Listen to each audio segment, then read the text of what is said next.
They say peace is priceless.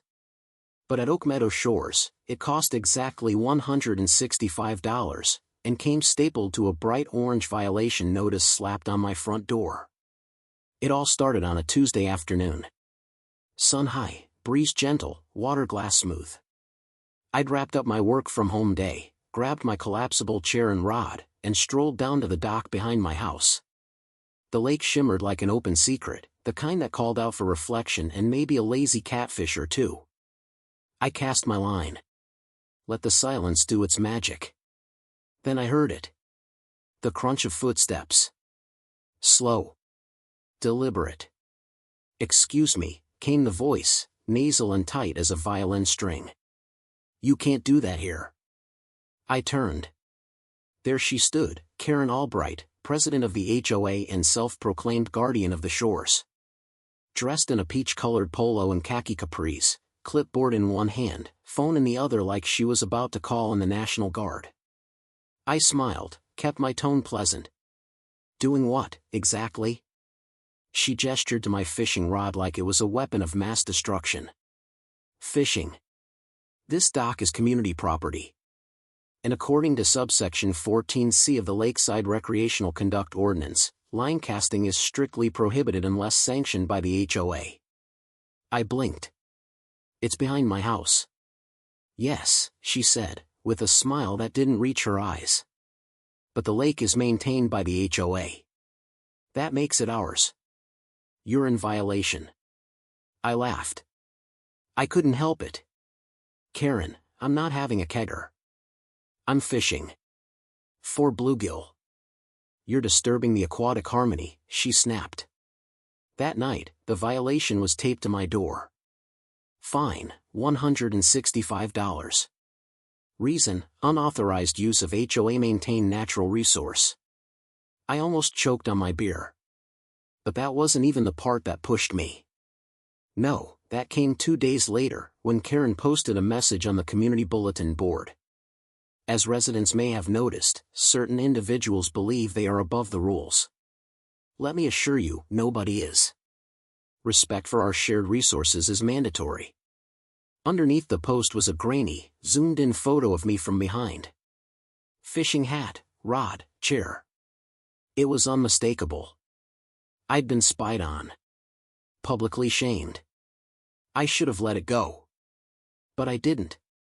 Because what Karen didn't know was that I had more than a fishing rod and folding chair. I had money. More than she imagined. And I had time. Oh, and a burning desire to make her regret ever weaponizing her clipboard. That night, I poured myself a glass of bourbon, sat down at my desk, and opened the county land registry site. I typed in the parcel number for the lake. And there it was. The lake wasn't owned by the HOA. Not really. It was under a long-term lease with a local water conservancy group, who were, it turned out, cash-strapped and behind on their property taxes. The deed was transferable. With the right offer, the lease and full ownership rights could be negotiated. And I had the cash to make it happen. My hand hovered over the mouse. "You want to find me for fishing?" I whispered to the screen. "Let's see what happens when I own the water." I clicked Contact Seller. This was no longer about fish. It was about principle. And Karen was about to get a shoreline education. The deal closed in just under 3 weeks. It took a flurry of emails, a hastily arranged inspection, and a wire transfer that would make most people's stomachs flip. But when the dust settled, the lake, my lake, was mine. Legally, fully, and with every weed, dock, and inch of shoreline included. What Karen never counted on was that someone might actually read the fine print. See, Oak Meadow Shores HOA didn't own the lake. Their bylaws referred to it as a shared recreational amenity, but the actual leaseholder was the Wilson Conservancy Trust, a crumbling nonprofit with unpaid tax liens and a tiny, desperate staff. Their lease agreement with the HOA had quietly expired 2 years ago, unnoticed. They just kept acting like they owned it. Now I did. On a bright Saturday morning, I walked down to the same dock, this time in dress shoes and holding a rolled-up set of official documents tucked under my arm. Karen was already out, walking with her usual crew, clipboard in hand, mirrored sunglasses, and a can of sparkling water she never actually drank. She spotted me and squinted. "You again." "Morning, Karen," I said, tapping the papers. "Hope you brought your reading glasses." She huffed, already annoyed. "If this is about your fine, it's non-refundable." I handed her a notarized letter on embossed stationery. Effective immediately, the undersigned is the new legal owner of parcel #4529B, known locally as Clearwater Lake. She stared at it. "What is this?" "That's your fishing fine being flushed down the drain." I pulled out a second document. "And this is a notice of restricted access. All former recreational agreements are null and void. The lake is now private. No trespassing. Violators will be prosecuted." Karen's jaw dropped. Her crew gathered around, reading over her shoulder like it was the final scene of a soap opera. "You can't do this," she hissed. "I just did." Then I walked back home, calm and collected. That was the best part, there was no shouting. No revenge speech. Just me, a freshly mowed lawn, and the gentle sound of the lake lapping against its shore. That evening, I posted signs. Big ones. "Private property, no trespassing, HOA access strictly prohibited." They went up at every entrance. By the boat ramp. Beside the picnic benches. Even right at the edge of the community garden where Karen liked to hold her sunset wine circles. The neighborhood group chat went nuclear within the hour. "Is this a joke? Karen, did you approve this? Why can't we use the lake anymore? Who bought the lake?" Karen tried to spin it, claimed it was a temporary misunderstanding. Said I was bluffing. That the lake belongs to the people. I posted a copy of the deed to the HOA's public forum. She deleted the post. I posted it again. That's when she called an emergency meeting. Standing in the rec center with her arms crossed like a war general, she addressed the crowd. "This is an outrage," she declared. "He can't just steal our lake." I raised my hand. "Correction," I said. "I didn't steal anything. I purchased it, legally. Which is more than I can say for how this HOA's been operating." Then I dropped the bomb. "You want the lake back? Great. Let's negotiate. I'll draft a new lease, $15,000 a month." Gasps. One guy dropped his reusable water bottle. Karen's face turned the color of pickled beets. "That's extortion." "No," I said, holding up the signed paperwork. "That's market value." The board took a vote that night. It didn't go Karen's way. Half the neighborhood realized they'd been paying dues for access to a lake the HOA didn't even control. But Karen wasn't done. Oh no. Because when you embarrass someone who runs their life on control, they don't retreat. They reload. And the next move she made, that's when things really got wild. I expected resistance. What I didn't expect was sabotage. It started small. One morning, I walked out to find someone had pulled every single private property sign out of the ground and tossed them into the lake. Another time, a dead fish, no natural cause in sight, was nailed to my front door with a note in loopy cursive. "You've polluted this community long enough." But the real escalation came when the kayaks arrived. I was sipping coffee on my back porch when I saw them, 3 brightly colored kayaks gliding onto my lake like nothing had changed. On board were Karen's 2 lieutenants, Pam, the HOA treasurer who always wore matching visors, and Bruce, the guy who once tried to fine me for having a slightly off-white mailbox. Karen paddled in the lead.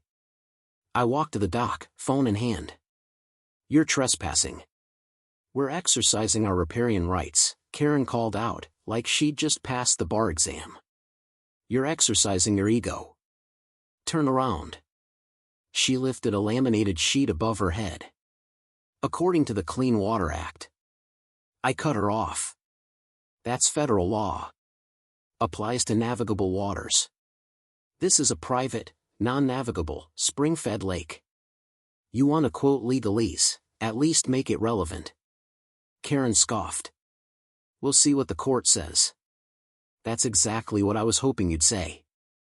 Because what Karen didn't know, what she never stopped to consider, was that I'd been recording her little stunt from the moment the first kayak hit the water.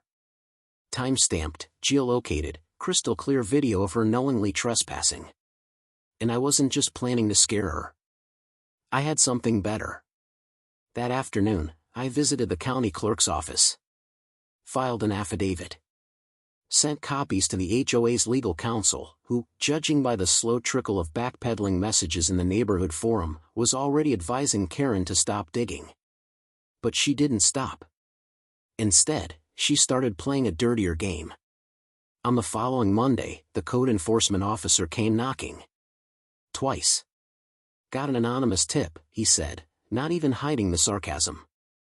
Apparently your shed's violating zoning requirements. Also heard you might be storing illegal fishing equipment. I showed him my permits. He looked exhausted. Let me guess, I said. You've been getting a lot of these lately? He nodded. Your HOA president's got quite the filing habit. Last week, she reported someone for improper hammock installation. The next day, my mailbox was stuffed with community concern letters, all anonymous. One said I was creating a hostile lakefront environment. Another accused me of weaponizing shoreline ownership. One even claimed I was breeding invasive species of fish. It was laughable. But then, the real threat arrived. A certified letter. From a law firm with a very expensive-sounding name. Inside was a cease and desist demanding I reinstate community lake access. Remove all signage.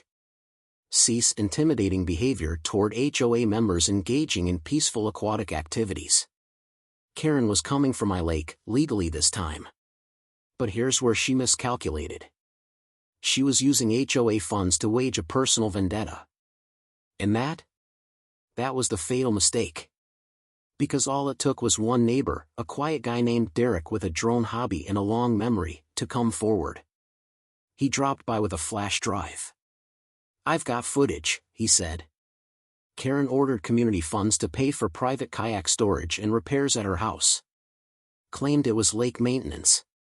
Want it? I did. And it was just the beginning. With a little digging, I uncovered a trail of misused HOA expenses, dockside beautification invoices for work done exclusively behind Karen's house, mysterious maintenance payments to companies that didn't exist, and even a check written out to cash signed by Karen herself. I compiled a dossier. Thick enough to make a thud when I dropped it on the HOA board table. At the next open meeting, I presented it, every receipt, every email, every misuse of funds. Karen stood frozen. Red-faced. Silent. Until she wasn't. You can't prove, this is a smear campaign. Then sue me, I said. Or better yet, resign. Half the room was nodding. The other half? Already scrolling their phones, reading the copies I'd just emailed them. Karen walked out without another word. But the war wasn't over. Because power like hers doesn't go quietly. And her next move. Let's just say, it involved a surprising ally. I thought the battle was won. After exposing Karen's misuse of HOA funds, after watching her storm out of that meeting without so much as a rebuttal, I figured the lake would finally have peace. I was wrong. 3 weeks of calm lulled me into a false sense of victory. The kayaks stopped. The violation letters vanished.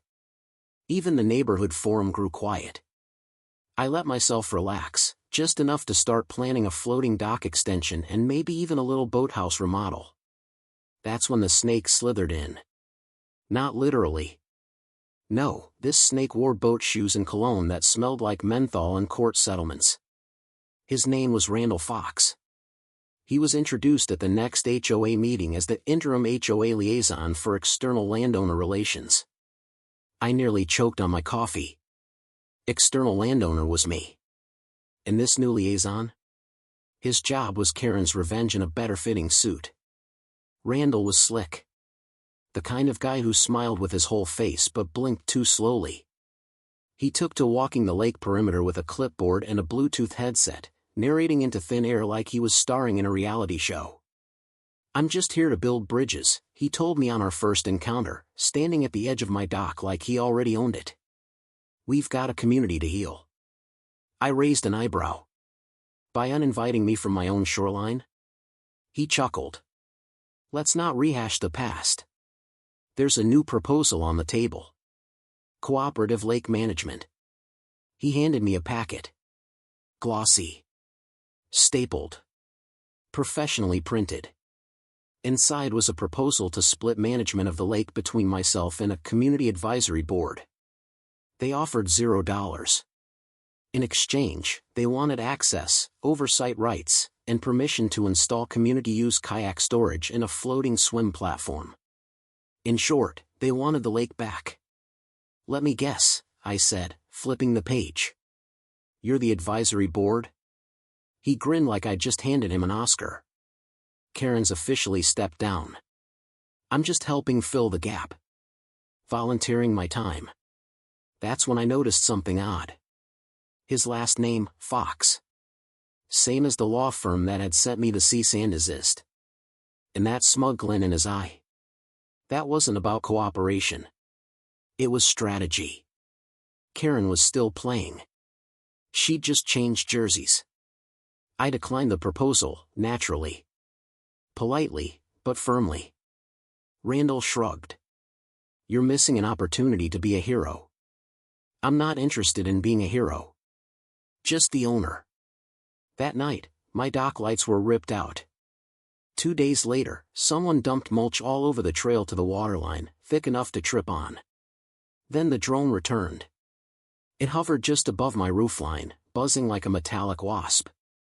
I tracked its flight path back to one of the HOA storage sheds, locked, gated, and, until now, off limits. I was being watched again. Only this time, it was cleaner. More coordinated. Less obvious, just enough to pass off as coincidence if I raised a fuss. So I didn't. Not immediately. Instead, I visited the county's registry again. This time for a different purpose. And that's when I discovered something beautiful. You see, the land Karen lived on? Her property? It had a historical easement tied to an old drainage path that ran through the center of her backyard, and directly into my lake. A drainage path that was only legal so long as the lake remained public accessible. But it wasn't public anymore. And that meant the easement was expired.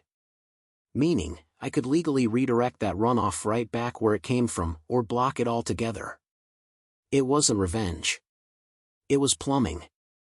And I was about to become the most educational neighbor Randall and Karen had ever encountered. I called my contractor the next morning. We started digging that afternoon. The sound of a backhoe digging in Karen's backyard was almost therapeutic. We didn't technically touch her property, of course. That would have been illegal. No, we started upstream, installing a perfectly legal containment trench just shy of the expired easement line. A trench that diverted the runoff away from the lake entirely and back toward, well, Karen's koi pond. Funny thing about expired drainage rights, when you own the body of water they drain into, you don't have to accept what you didn't agree to. Randall showed up 2 days later with a new proposal in hand and a face tighter than a drum. "This is retaliation," he snapped, waving the new packet like it was going to scare me into compliance. "No," I said, sipping lemonade from a mason jar. "This is gravity. And the law." That night, the HOA forum blew up again. Apparently, Karen's basement, previously dry for years, had flooded after a particularly heavy storm. The koi pond overflowed. My response? A copy of the expired easement agreement and a politely worded reminder that HOA infrastructure was not the responsibility of private landowners. That was when the board fractured. One by one, homeowners started reaching out privately. They'd had enough of the theatrics. Enough of the fines. Enough of the HOA spending their dues on vendettas instead of fixing cracked sidewalks or the rusting playground. A petition circulated. 2 weeks later, Karen's name was scrubbed from the official record. Randall's title disappeared with her. The board voted to dissolve lake-related oversight permanently.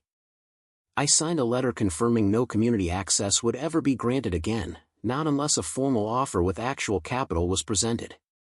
And just like that, the HOA backed off. The signs stayed up. The drones stopped flying. Even the anonymous concerned neighbor letters stopped showing up in my mailbox. But the best part? It came 6 months later. I was on my dock, fishing rod in hand, just like the old days, when a voice called out from the path. "Hey there." It was Derek, the drone guy, holding a 6-pack. "Mind if I join?" "Not at all," I said, patting the spare chair. He cracked a beer and chuckled. "You know, people are still talking about you. The guy who bought the lake to spite Karen. You're a legend." I smiled. I didn't buy the lake out of spite. "Oh no?" "Nope. I bought it for the peace." We both looked out over the water. Quiet. Smooth. Ours. For the first time since Karen's clipboard crusade, the lake felt exactly the way I remembered it, free, calm, and undisturbed. And sometimes, that's all you need. Not to win. Not to get revenge. Just to fish in peace.